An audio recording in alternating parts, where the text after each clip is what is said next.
Hi friends, ఈరోజు నేను చేస్తున్న రెసిపీ ఎగ్ పొల్టా.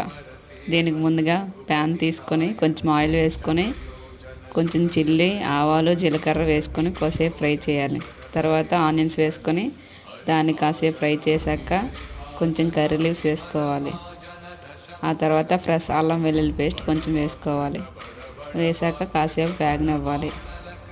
ఆ తర్వాత రుచి సరిపడు పసుపు, కారం, సాల్ట్ వేసుకోవాలి. అవి బాగా వేగినాక నేనైతే ఒక గ్లాస్ వాటర్ వేసుకున్నా.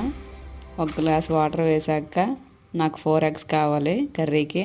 సో నేను 4 eggs కొట్టుకొని వేసుకున్నాక కాసేపు మూత పెట్టుకొని ఉంచుకోవాలి. ఒక 15 minutes తర్వాత ఆ ఎగ్స్ని టర్న్ చేసుకోవడమే, అంతే. ఎంతో టేస్టీ అయిన ఎగ్ పొల్టా రెడీ.